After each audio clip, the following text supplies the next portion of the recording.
Hey, this is Maya Malkin. Keep watching to find out which teen heartthrob I had a crush on the Kelly Alexander Show. What's up, y'all? I'm Kelly Clarkson. Hey, it's Steve McRae. Hey, I'm Josh from the band Need to Breathe. I'm Olivia Luddy. We are so excited to welcome to the Kelly Alexander Show, Akon. Hi. What up, Kels? Hey, I'm Judy Gold. And I'm hanging out with the Kelly Alexander Show. This is Jordan, and I'm hanging out on the Kelly Alexander Show.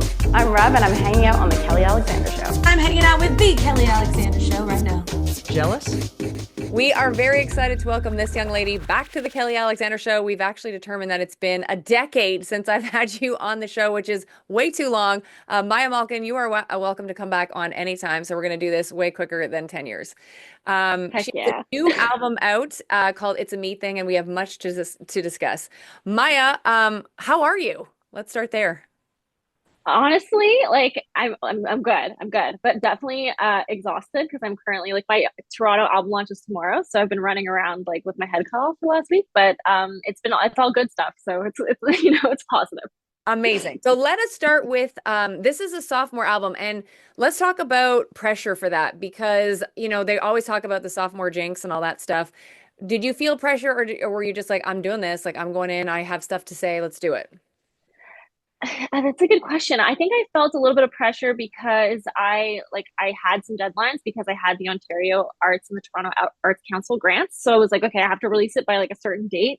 And I kind of felt like I didn't really have, I was like, I don't even know what I want to say right now because I didn't like feel like super like upset. So I was like, I don't know, my first album was like really like angry and like kind of like a breakup album, whereas this album is like, I was like, I don't know what to say. I don't even feel anything right now. And I was like, okay, let's unpack that then, I guess. And I this is like kind of when I like let my friends in on the sessions. And I like my first album, I was like, I don't want anyone else to write with me. It's just gonna be me and only me. I'm the writer. After like, being in a band for so long, it's like I just wanted to be like, no one's allowed to say anything but me. It's all me. So but for this second album, funnily enough, even though it's called It's a Me Thing, I was like, you know what, I actually need help from my friends for this one because I need them to like pull the therapy session out of me so I can be like, what am I even actually feeling right now? So that's how we got to, the sophomore record. So a bit of pressure in that sense, but honestly, I think I've been doing this so much more on my own like terms. So I think for me, I didn't feel this crazy like I don't know, like industry pressure or something. I was kind of just like, I just want to be proud of the songs. In the notes that I was looking at as I was prepping for our chat, it said about the album that it's a collection of songs that are mostly not about romantic relationships, which is like such a departure for most people because it usually always comes to that on some level. There might be like a song here and there, but for actually somebody as an artist to say out loud, like this is not about romantic relationships, like was that a scary decision to make or no? For me, it felt really necessary. I think I was feeling really exhausted by like not only my own first album that was all about a relationship, but like everyone else's music that's coming out. Like I follow so many other musicians on social media and stuff. I'm always keeping track of what's coming out. And I was finding that I was gravitating mostly towards songs that were just about other topics. I think I was feeling like I have too many songs about this. And also, I don't really feel like listening to this right now because I'm not in that place emotionally. Like, I didn't feel like I needed a breakup album or anything, even to help me get through my day to day. I was kind of like just chilling. So I was like, I feel like I want to write songs that are like, I want people to be able to relate to me on another, like, in another way. So I felt like if I like let other parts of my personality shine, then maybe I would attract new people or just speak to a new audience or something. I know that you also have kind of, I'll call it a tagline because I don't know how else to say it, but it's like Maya Malkin, uh, making pop with a purpose. Okay. That's not what I thought you were gonna say, but yes, that is. Okay. I thought you were gonna say a sing song girl in a ding dong world, and I was like, oh no. No, because when I saw this, it's almost like you're a car brand or something. You know what I mean? Like you have, or like Coca-Cola or whatever. Like you have like your tagline that's like, and I thought that was great. Like, how long have you had that tagline, and does it give you some kind of direction?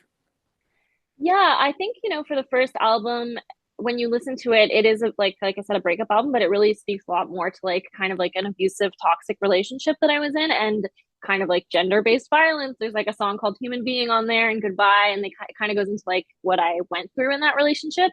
And for that album, I was also working a lot with the Canadian Women's Foundation, and I really wanted to like let that part of the record shine to like be supportive for other women or people that were going through something similar. So that's where the pop with a purpose kind of came because I felt like the music really was standing on something.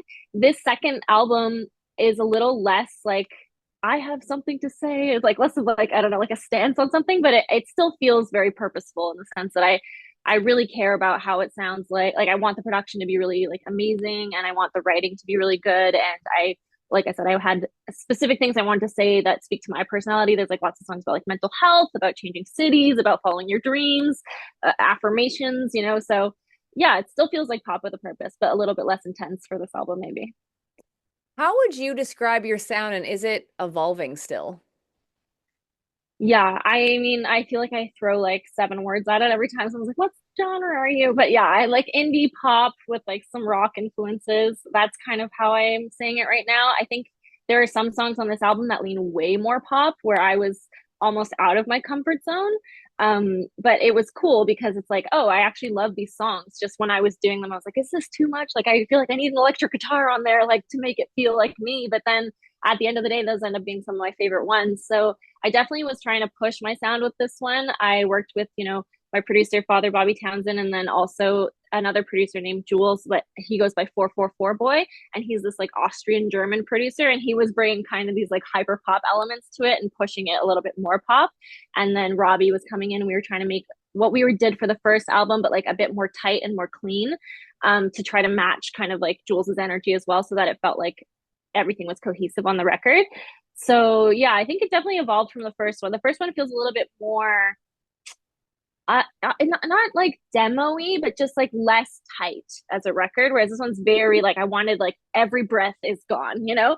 Like whereas the first one we were a little bit more like loosey goosey with it, which also kind of reads cool, I think. But yeah, it's definitely still evolving, and I don't know what the next album's gonna sound like, to be honest. So Now, obviously, you are unique as an artist, but for people who are listening and or watching this right now, because we're very fortunate, we have lots of listeners and viewers who are from all over the planet. If they don't know who Maya Malkin is, like, how would you compare yourself to another? Like, is like what other artists out there in top 40 land would you say like they could be like, oh, like I see that this she sounds like this kind of, or in that genre. yeah, I feel like it's interesting because I've been speaking to some like radio people, and I'm like, I still feel like my music is still like, too indie for pop and then too pop for indie. So it like doesn't necessarily have a home on like top 40 yet, but I'm still trying to write my top 40 hit. But I feel like, a good comparison for me is like, I listen to like a lot of like Maisie Peters or like Olivia Rodrigo or like even like Valley from Toronto. I listen to a lot of like Canadian artists and stuff. I'm really inspired by like the indie scene, and even like someone like Maisie Peters. She's very pop, but she has a bit of an indie edge to her. So I think that's kind of what I relate to, and so I feel like a lot of those sounds kind of come through in my music too. You have been in the Canadian industry, like the music industry, for like definitely a minute now, longer than that. Who inspires you? Like I know you mentioned Valley, but there's some Canadian like pop artists who have done, really well. Like obviously we have like the Justin Biebers and the Weekends of the world, but then you have like solid people that just keep grinding and doing their thing, like Scott Hellman, Tyler Shaw, Jocelyn Alice, and then Alessia Cara's, really taken off like over the last several years. Like the Beaches now, like they've been around, but now we're playing them on the station that I work for in Montreal, like which is amazing. Yeah. Like who do you think is killing it right now in the Canadian music scene?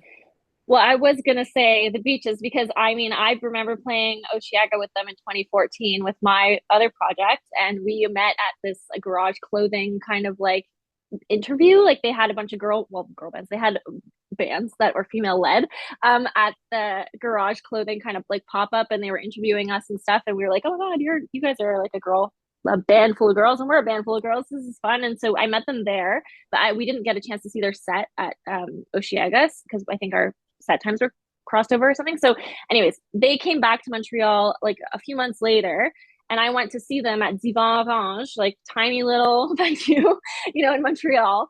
And I just remember being like, these girls a slay. Like, oh my God, this like live show is crazy.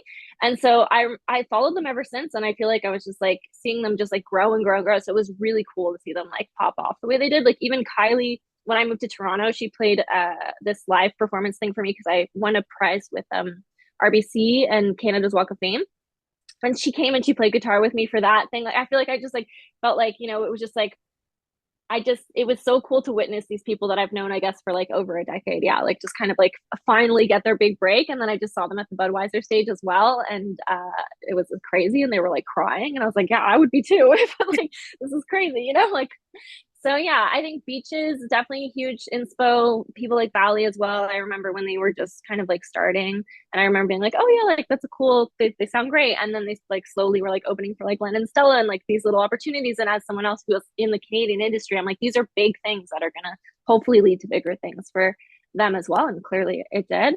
Um, and yeah, I mean, people like Lucala, like anyone, I don't know. Everyone is just, I feel like there's so many pop, like girly slang in the Canadian industry as well. So Have you met Lucala yet, like in person? I've met her. Well, she was actually one of the like people at the RBC, like she was like a mentor type of thing. So but I did during COVID, so I only got to meet her on Zoom. But Yeah, she's amazing. It's like so great how she's completely popped off, and yeah, the beaches too. Like, and then just finding out that they're going to be at Coachella next year, like it's so great. It's so great for them. and Alex Porat too is Yes, a big one for yeah, me. yeah. I really love her music, and she's starting to like incorporate dancing into her performances, and it looks amazing. And yeah. Now, tell the audience why, because you and I are Montreal girls. We both now have been in Toronto. I came back to Montreal after staying there for almost 8 years. And now you're in Toronto for four and a bit, it sounds like. What was the biggest change for you to move from Montreal to Toronto? And do you ever feel like you might come back home? The biggest move for me was I felt like I had been in the music scene for a long time in Montreal, and I think I felt like I had hit some sort of a ceiling. Like I didn't know really what my next like move was. Like, we had already kind of checked off all the goals, like Oceaga, Jazz Fest, kind of like these big things that felt so far away. And then like they started happening and we were like, oh, that's amazing. But then it's like, okay, well, not to say that like your goals should always be moving, but I was just like, okay, well now what do I do sort of thing. And I came to Toronto and I did a SoCan songwriting workshop. So like, they have you in the studio from like 9 a.m. to 5 p.m. and you're supposed to just like write a song in that time. And so I came to here for that, and it was just me and a producer, and the two other people that were supposed to be there that day, they were just like sick and weren't able to come. And so I was like, okay, I guess this is my song, but I don't even have like a solo project at this point. So I was like, anyways, that was the day where we wrote Hostage, essentially, which ended up being the first song that I ever released from my solo project. We had to show it to the SoCan office, and they were like, this is sick. You guys should definitely release this song. And I was like, okay, well, I guess maybe I'll do a solo project or something, because it really didn't feel like Motel. Like it felt really pop. And so that's kind of how I like was my bridge into like, oh, well, maybe I want to try something that's a little bit more pop. And then also maybe there's a bit more of this type of opportunity in Toronto. Like I knew that like there were songwriting rooms here, whereas in Montreal for like Anglophone pop music, I didn't really feel like that was a thing. But now I'm hearing that it kind of is. So maybe I was just in the wrong like groups of people, but I wasn't getting invited into these rooms anyways. So in my head, I was like, maybe if I go to Toronto where there's like bands like the Beaches, Valley, etc., like maybe I can get into some of these like writing rooms and, just kind of extend my network, because I kind of felt like stunted at the time.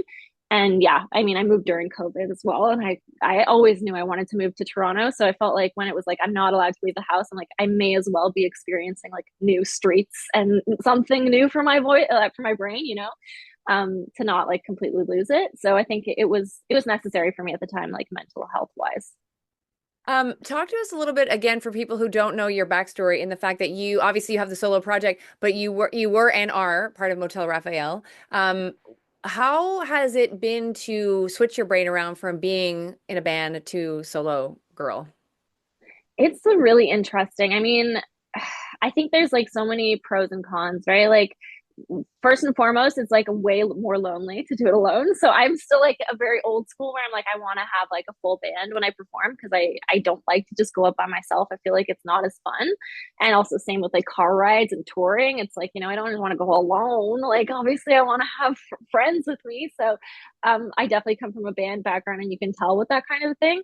And also just having like the freedom to just like write a song however is really different. Like we used to be like, bringing in our instruments and like really having like band rehearsals. But now it's like, if I want to write a song, I'm more so setting up a songwriting session. And it's like, we kind of almost have the song recorded by the end of it, as opposed to like kind of figuring out the parts and then going into the studio and recording that with our instruments. So it is quite different. And also, I mean, it's just only what I want, right? Like it's like my perspective as opposed to compromising in which like also I say compromising, but sometimes compromising can be awesome and it leads to like something like way cooler than you could have done by yourself. So it really so many different things about being in a band and being in a solo project, and some of them are awesome and then some of them are like I miss my band, so Did you, because you've already been in the band and obviously the band has a name like Motel Raphael, was it easy for you to want to keep your own name when you do the solo project? Because, like, for example, like I'll just use Chapel Roan, like it's not Chapel, it's Kaylee, but Chapel Roan is her solo project. And it's interesting sometimes to hear people talk about, whether it's Chapel or someone else, like, like The Weeknd who uses that moniker. It's like, it's almost like I feel like it allows them to be this other person or this extension of themselves that they're not in normal everyday life. Was that a conscious decision to keep like being like to be you as the project? yeah, I think I was of two minds. Like, yeah, I was used to like being under a project name that wasn't my own, so it kind of felt almost refreshing to be like, oh yeah, it's my solo project. I get to have my name. And also like my whole life, this has been my name my whole life, right? My whole life, people have been like, that sounds like a great like stage name or something. Whenever I would like say it, so I was like, hey, okay, well maybe it's already good as it is. Maybe I don't have to overthink it. Um, but then there's some days where I'm like, it would be cool to just have like a crazy name and just like start all over and rebrand or like whatever, just to like be able to kind of, like you said, like not necessarily hide behind it, but like kind of create this persona behind it, because attaching everything to your own name can also be sometimes a little bit exhausting. But I think it's cool. Like I see music and the music industry so differently than I did like 10 years ago. Even I feel like if I wanted to have like a new moniker, a new project, I totally could, and my face didn't even necessarily like have to be attached to it. So I think that there's so many like cool opportunities with music to like, and I think it's always awesome when you find out like an artist you love is like doing another project that you also love. Hmm. Joining us on the Kelly Alexander Show, Maya Malkin. Make sure you check out her brand new album, It's a Me Thing. And of course, hit up her website, mayamalkin.com, for all of her social media handles. I was reading too, when I was doing the prep for our interview, that, you mentioned that songwriting helps you kind of work on your emotions. So with this particular project, It's a Me Thing, I know we talked about you not doing romantic things necessarily. So what emotions were you working through or working on, or letting out like while you were doing this project? Yeah, well, I mean, I made a big life change, right? So moving to Toronto was one of them. Definitely knew that I wanted to write a song about that and kind of like following your gut when it comes to what it's telling you if you need something new. Because moving here definitely like opened a lot of doors for me. And then like I've always kind of like struggled with like this hypochondria issue where it's like, like you Google your symptom vibes, and you're like, oh, I definitely have, cancer of like pancreatic cancer or something, Yep. and then it's like you just go down this loophole. And I was saying like just talking out loud with my producer one day kind of about that, and he's like, wait, I have the same thing. Like he's like, I'm the type of guy that like if I take a bite of like a granola bar I've had 75 times before, I'll be like feel it itch in my throat and then be like, wait, I think I've developed like this rare allergy to like something in the granola bar and I'm probably just gonna like pass out and die right now. And I was like, this is so funny, we've known each other for so long and this has never come up that we have the same like health affliction. So we are like, and there's also not really a song about that, so like let's write it, I guess. So that's like Forget It, I'm Fine on the album. Even like Neutral, like my song Neutral, I went into the studio that day being like, I don't have anything to say, I have no feelings right now, I don't know how to write a song, like I have none, like I just feel neutral about everything. And he was like, well, that's a song. And I was like, okay, let's write it then. So kind of just digging into like how I was feeling more in the moment and like trying to like, yeah, like look inward and be like, who am I? Yeah, that's a big question. That is a big question that evolves over time and stuff. That's for sure. And how do you like if you look back at, because like we'll just use the example of you and I, like the last time I actually had you on the show was 10 years ago and it was with the band. How do you think Maya Malkin has evolved as an artist in the last 10 years?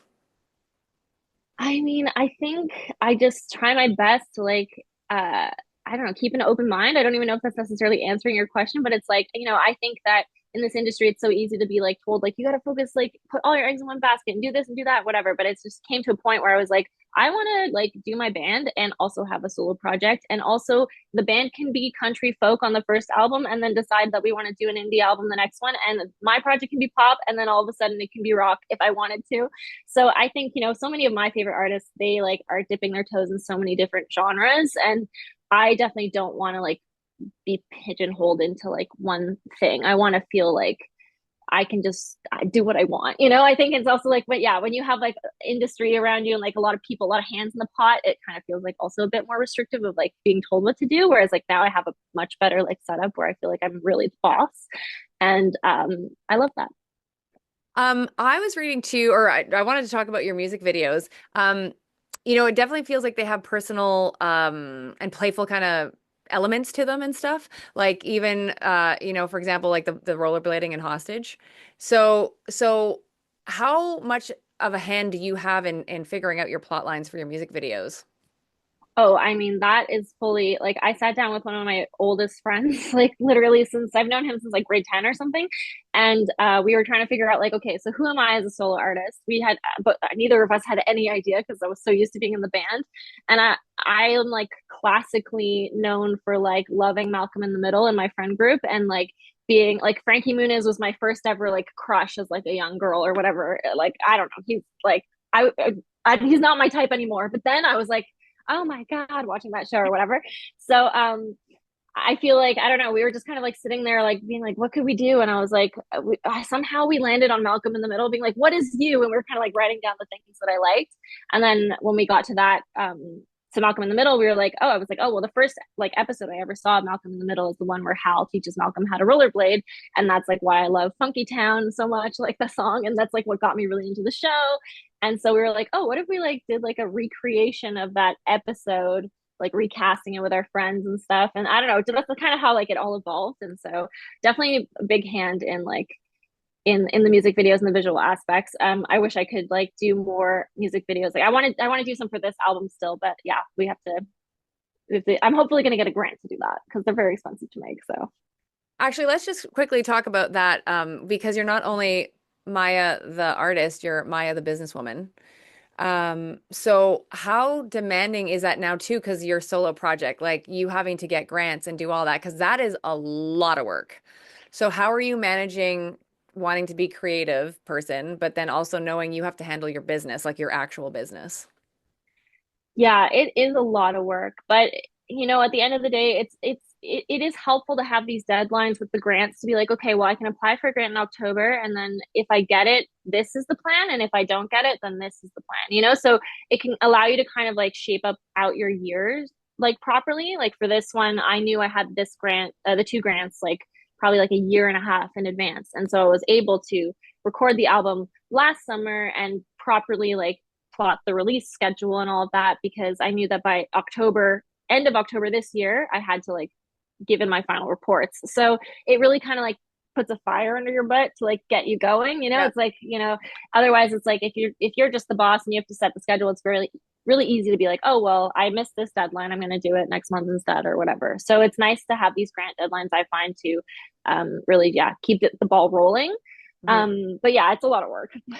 I'm really excited for January when I am like done with the album release shows and Christmas is over and I can just go rot on a beach for like 2 weeks and I'm like not going to be checking my phone. I'm not going to be doing any industry stuff. I just want to be in the sun on a beach. Then let's talk actually about your timeline. So, album is out. You said you have the shows coming up and obviously the holidays and all that. Then you're taking a break in January, but what is next for Maya next year?